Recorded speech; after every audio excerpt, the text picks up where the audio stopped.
할렐루야. 오늘도 수요예배 오신 여러분들을 주님의 이름으로 사랑하고 축복합니다. 옆에 계신 분들과 인사할 텐데요, 밝게 웃으면서 한번 인사하도록 하겠습니다. 사랑합니다. 축복합니다. 사랑합니다. 축복합니다. 잘 오셨습니다. 네, 오늘은 신명기 말씀을 중심으로 해서 이스라엘아 들으라, 이런 제목으로 함께 말씀의 은혜를 나누고 함께 기도하는 은혜의 시간을 갖도록 하겠습니다. 누군가의 말을 듣는 것은 깊은 관계성을 의미합니다. 그렇죠? 누군가의 말을 듣는다는 것은 그 사람과 나와의 관계를 설명한다라고 볼 수가 있겠습니다. 남성과 여성이 만나서 연애할 때도 이러한 관계성이 드러나게 될 것입니다. 여러분들 기억이 잘 안 나시겠지만 한번 소개팅을 나갔다고 한번 생각해 보시기 바랍니다. 상대방이 마음에 듭니다. 딱 내 스타일입니다. 그러면 그 상대방의 말을 잘 듣겠습니까? 듣는 둥 마는 둥 하겠습니까? 그죠? 그 사람의 말은 토시 하나 떨어뜨리지 않고 잘 들으려고 경청을 하게 될 것입니다. 상대방이 무슨 말을 하는지, 어떤 것을 좋아하는지 아주 관심을 기울여서 그것을 듣고 그대로 하게 될 것입니다. 아주 최고로 집중해서 두 귀를 쫑긋 세워서 상대방의 말을 듣고 그대로 반응을 할 것입니다. 그런데 소개팅에 나갔는데 영 내 스타일이 아닙니다. 그럼 어떻게 되겠습니까? 관심이 없어지면서 무슨 말을 하는지 대충 한 귀로 듣고 한 귀로 흘려버리게 되는 것입니다. 우리는 마음에 드는 사람의 말을 잘 듣습니다. 아끼고 사랑하는 사람의 말을 잘 들어야 우리는 행복한 삶을 살아갈 수가 있을 것입니다. 무슨 말을 하는지 경청하고 그 사람이 원하는 대로 해주게 될 때 우리는 원만한 관계 안에서 삶을 살아갈 수 있게 되는 것입니다. 너무나 당연한 말인 것 같지만 우리는 왜 상대방의 말을 잘 듣고 그대로 해야 합니까? 더 가까워지기 위해서, 그 사람을 알아가기 위해서, 더 친밀한 관계를 위해서 우리는 상대방의 말을 잘 듣고 그대로 하게 되는 것입니다. 바로 관계를 위한 순종의 의미를 우리는 우리의 일상의 삶 속에서 또한 말씀을 통해서 확인할 수가 있겠습니다. 지금으로부터 약 12년 전에 있었던 일을 하나 소개하도록 하겠습니다. 젊은 남녀가 소개팅을 하게 되었습니다. 이들은 멋진 이탈리안 식당에서 만나기로 약속을 했습니다. 남성은 그 소개팅을 기대하면서 일찍 10분 전에 와서 약속 시간을 기다리고 있습니다. 근데 여성은 그날따라 일이 늦게 끝나서 급하게 퇴근하고 허겁지겁 뛰어서 약속 장소에 늦게 도착을 하게 됐습니다. 그런데 급하게 뛰어 올라온 여성의 모습을 보고 그 남성은 그만 첫눈에 반하고 말았습니다. 첫인상은 3초 만에 결정된다고 합니다. 딱 보고 내 스타일이다, 아니다, 좋다, 나쁘다 3초 안에 결정이 된다고 합니다. 그 남성은 여성을 보고 3초 만에 그만 눈에 콩깍지가 씌이고 말았습니다. 첫 만남인데 어떻게 늦을 수 있느냐, 이것이 문제가 될까요, 안 될까요? 전혀 문제가 되지 않게 되었습니다. 남성은 여성의 말을 다 경청합니다. 어떻게 하면 그 사람 마음에 좀 들 수가 있을까? 어떻게 하면 그 사람과 친해질 수 있을까? 경청하면서 그 사람의 말을 듣고 있었습니다. 이들도 서로를 더 알아가고 더 가까워지기 위한 관계를 위한 순종을 하게 되었습니다. 이 이야기에 나오는 남자는 누구일까요? 바로 제가 되겠습니다. 12년 전 장신대 앞에서 아내를 만나게 되었습니다. 그런데 저만 그런 것이 아닐 것입니다. 여러분도 생각해 보시면 여러분들의 남편, 여러분들의 아내가 처음 만났을 때 어떻겠습니까? 내 말을 다 들어주고 웃어주고 반응했을 텐데 지금은 그렇지 않지만 그때는 관계를 위한 순종을 누구나 다 했을 것입니다. 이것을 한번 우리의 삶에 더 적용해 보면 부모님과의 관계에도 우리는 적용해 볼 수가 있겠습니다. 자녀들은 왜 부모님의 말에 순종해야 합니까? 그냥 당연한 것이라도 말할 수가 있겠지만 그러나 우리가 효도를 하는 이유가 다른 사람들에게 보여주기 위해서, 효자다, 효녀다 듣기 위해서 우리가 부모님의 말을 잘 듣는 것은 아닐 것입니다. 낳아주시고 길러주신 부모님이니까 우린 당연히 순종해야 합니다.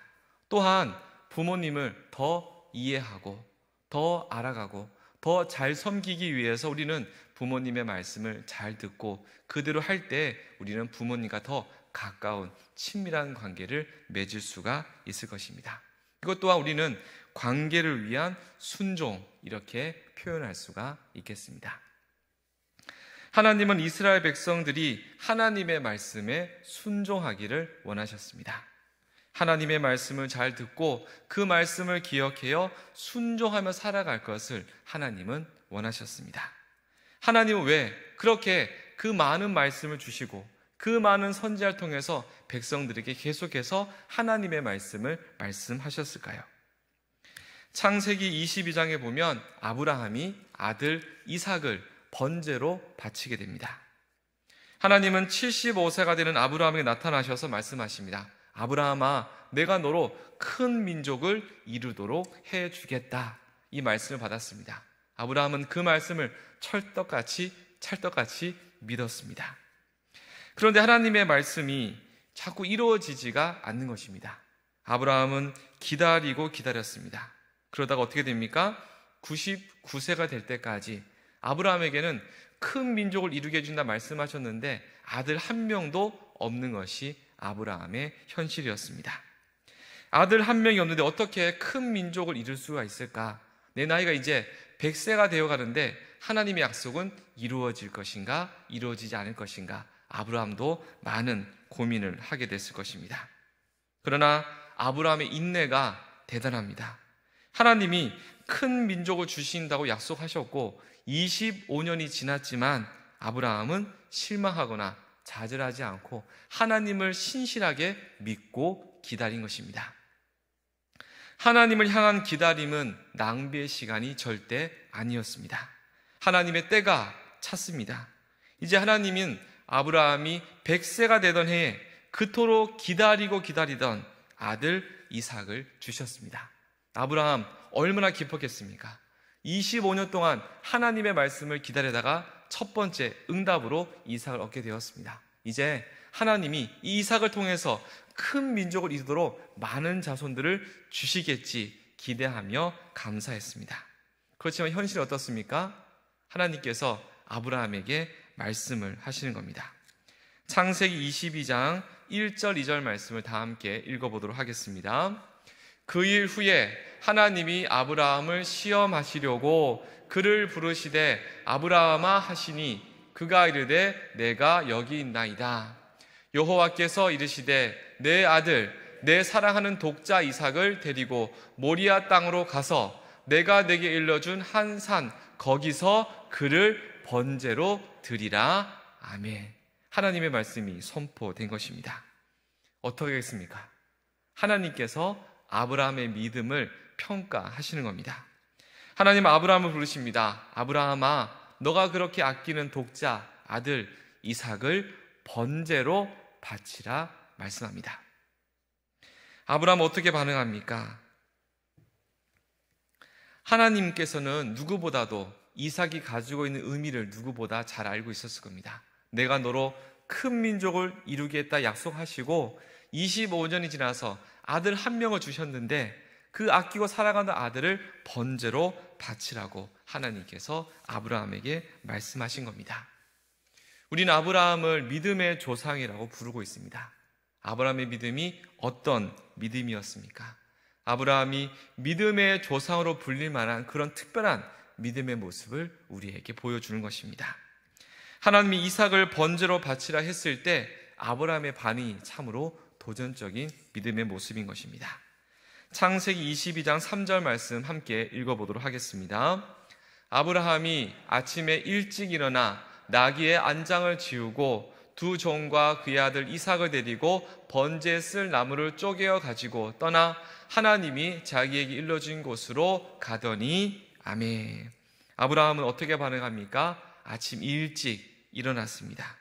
하나님의 말씀에 순종하여 모리아 땅으로 약속하신 곳으로 가게 됩니다. 이것이 아브라함의 믿음입니다. 이랬다 저랬다 설명이 없이 그냥 아브라함은 아침 일찍 말씀에 순종하여 모리아산으로 가는 믿음의 모습을 보여주고 있습니다. 그토록 아끼고 사랑했던 아들을 번제로 바쳐야 하는데 아브라함은 밤새 잠을 잘 잘 수 있었겠습니까? 어떻게 보내겠습니까? 아브라함은 밤새 한숨도 자지 못하고 밤을 샌 다음에 하나님의 말씀이니까, 하나님의 뜻이니까 내가 다 이해되지 않지만 먼저 순종하겠습니다. 그런 마음으로 아침 일찍 이삭을 데리고 모리아산으로 올라가게 되는 것입니다. 아브라함은 하나님의 말씀에 온전히 순종해서 이삭을 결박하고 칼을 들고 이삭을 번제로 바치는 그 순간 하나님께서 다시 아브라함을 부르시는 겁니다. 창세기 22장 10절에서 12절 말씀 함께 읽어보도록 하겠습니다. 손을 내밀어 칼을 잡고 그 아들을 잡으려 하니 여호와의 사자가 하늘에서부터 그를 불러 이르시되 아브라함아 아브라함아 하시는지라. 아브라함이 이르되 내가 여기 있나이다 하매 사자가 이르시되 그 아이에게 내 손을 대지 말라. 그에게 아무 일도 하지 말라. 내가 내 아들 내 독자까지도 내게 아끼지 아니하였으니 내가 이제야 내가 하나님을 경외하는 줄 아노라. 아멘. 이렇게 말씀을 하시는 겁니다. 아브라함아 절대 너희 아들 이삭에게 손을 대지 말아라. 이제야 네가 나를 경외하는 줄 알겠다. 하나님께서 아브라함의 믿음을 시험하셨고 시험 결과 아브라함의 믿음을 확정해 주시는 하나님의 모습을 살펴볼 수가 있겠습니다. 하나님을 경외한다는 것은 어떻게 이해할 수 있겠습니까? 하나님을 경외한다는 것은 이 정도의 결단과 순종을 의미한다는 것을 우리는 살펴볼 수가 있겠습니다. 하나님을 경외한다는 것은 하나님의 말씀이라면, 하나님의 뜻이라고 깨달았다면 내 생각, 내 계획을 내려놓고 그 말씀에 순종하는 것을 우리는 하나님을 경외하는 것으로 이해할 수가 있는 것입니다. 하나님 보시기에 아브라함은 진짜 믿음의 사람이었습니다. 이 세상 누구보다 하나님을 하나님 아버지로 인정하고 그 말씀에 순종하는 믿음의 모습을 보여주고 있는 것입니다. 그런데 어떻게 보면 아브라함이 하나님보다 이삭을 더 아끼고 사랑했던 것 같습니다. 하나님과 더 친밀한 관계를 이삭이 맺고 있었던 것입니다. 이러한 아브라함에게 하나님은 관계를 위한 순종을 요청하십니다. 이삭보다 나와 더 가까이 지내자, 나와 더 친밀한 믿음의 관계를 가져야 함을 하나님은 아브라함에게 말씀해 주시는 겁니다.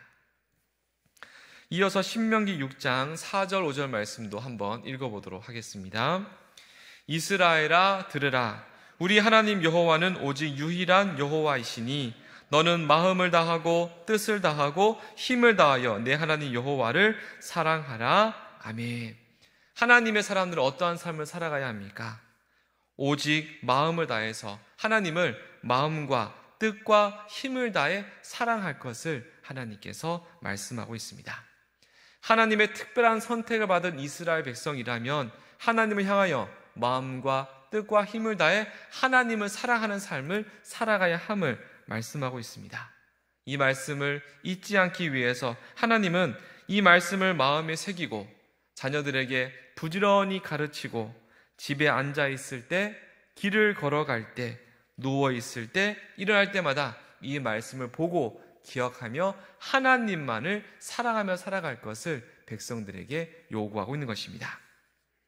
사랑하는 성도 여러분, 어떻게 하면 우리는 하나님의 말씀을 잊지 않고 순종하여 믿음으로 살아갈 수가 있겠습니까?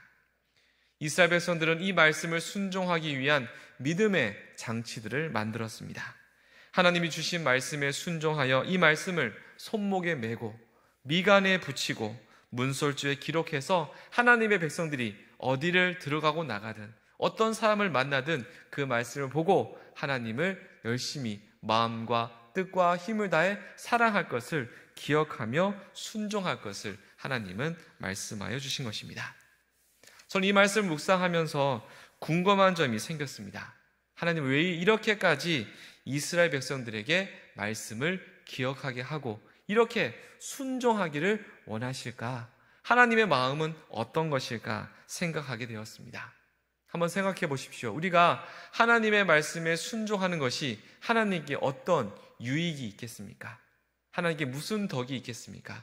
하나님에게는 아무것도 되지 않지만 하나님은 우리가 말씀을 기억하고 순종하며 살아갈 것을 여러 말씀을 통해 계속 반복적으로 말씀하고 있는 것입니다. 하나님은 순종을 통하여 믿음의 백성들이 하나님의 마음을 조금 이해하고 하나님 안에서, 믿음 안에서 살아가도록 하기 위해서, 은혜와 축복의 삶을 살아가게 하기 위해서 하나님은 말씀을 주시고 우리들에게 순종할 것을 계속해서 요청하고 있으신 겁니다. 신약성경 누가복음 5장에 보시면 예수님께서 제자들을 부르시는 장면을 살펴볼 수가 있겠습니다. 제자들은 어부였습니다. 밤새 물질을 했습니다. 고기를 많이 잡을 것을 기대하며 그물을 내리고 올리고 여러 반복을 해봤지만 그날따라 물고기를 잡을 수가 없었습니다. 이제는 허탕이다 생각하고 모든 것을 정리하고 물가로 나와서 그물을 씻고 있었습니다. 빨리 정리하고 집에나 가야겠다, 그런 생각하고 있던 제자들에게, 베드로에게 예수님께서 친히 찾아오신 것입니다. 누가복음 5장 4절 말씀 함께 읽어보도록 하겠습니다. 말씀을 마치시고 시몬에게 이르시되 깊은 데로 가서 그물을 내려 고기를 잡으라. 아멘. 주님의 말씀이 선포되었습니다. 어부였던 베드로는 밤새도록 열심히 물고기를 잡으려 노력해봤지만 그날따라 고기를 잡을 수가 없었습니다. 작업을 포기하고 그물을 싣고 집에 가려 하는 그때에 예수님의 말씀이 베드로에게 전해진 것입니다. 베드로야, 깊은 데로 가서 그물을 내려서 고기를 잡으라. 작업을 다 마치고 정리하던 베드로에게 주님의 말씀이 선포되었고 이상하게 그 주님의 말씀이 마음속에서 떠나지를 않았습니다. 그 말씀에 압도되어서 베드로는 다시 그물을 챙기고 배를 준비해서 깊은 곳으로 가서 그물을 내리게 되겠습니다. 베드로가 예수님의 말씀에 순종할 때 어떤 일이 일어났습니까?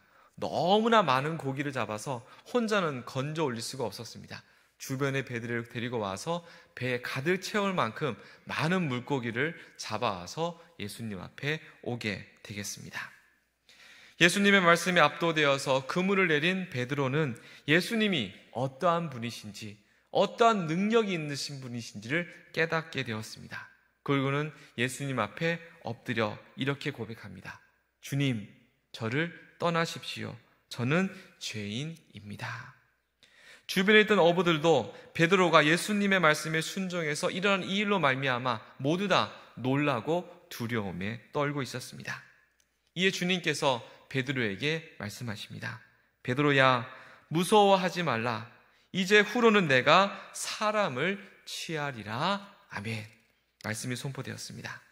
이 말씀을 듣던 베드로, 야고보, 요한 모두는, 이 세 명의 제자들은 자신이 가지고 있던 모든 것을 다 내팽개치고 예수님을 따르는 주님의 제자로 따르게 된 것입니다.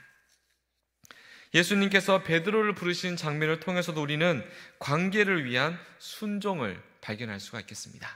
예수님께서 베드로에게 고기를 많이 잡기 위해서 그 말씀을 주신 것은 아닐 것입니다. 베드로가 이제 물고기가 아니라 사람을 취하는 주님의 제자로 삼기 위해서 예수님은 순종을 베드로에게 요구하신 것입니다. 밤새 작업을 해도 고기를 얻지 못해서 작업을 마무리하고 집으로 돌아가려 하던 베드로에게 주님이 친히 찾아오셔서 말씀을 주셨습니다. 관계를 위한 순종을 요구하신 겁니다. 깊은 데로 가서 그물을 내려라. 주님의 음성이 들려왔을 때 베드로는 여러 가지 고민이 많았을 것입니다. 평생 물질을 했는데 오늘 하루 종일 고기를 잡지 못했는데 저 낯선 분의 말이 내 마음속에 계속 남겨져 있는데 저분의 말씀에 순종해서 다시 배를 준비해서 그 깊은 곳에 가서 그물을 내릴 것인가, 아니면 피곤하고 지쳤는데 그냥 집으로 갈 것인가, 여러 저기 고민을 하다가 베드로는 결단합니다. 저분의 말씀에 순종해야겠다. 어떤 결과가 있을지 모르지만 주님의 말씀에 순종해야겠다. 내 생각, 내 계획을 다 내려놓고 주님의 말씀에 순종할 때에 베드로는 놀라운 크신 은혜를 체험하고 예수님과 함께 복음을 전하는 주님의 제자로 부름받는 놀라운 은혜를 체험할 수가 있게 된 것입니다. 우리 모두는 예수님의 십자가와 부활을 믿음으로 말미암아 영원한 사망에서 영원한 생명을 얻는 하나님의 귀한 자녀가 되었습니다. 우리의 마음이 예수님을 통하여 하나님 아버지께로 온전히 돌아가기를, 그 방법은 깨닫게 해주신 그 말씀에 순종하며 나아갈 때만이 우리는 주님을 닮아가는, 주님의 은혜 안에 살아가는 믿음의 삶을 살아갈 수가 있는 것입니다. 이어서 신명기 6장 25절 말씀을 함께 읽어보도록 하겠습니다.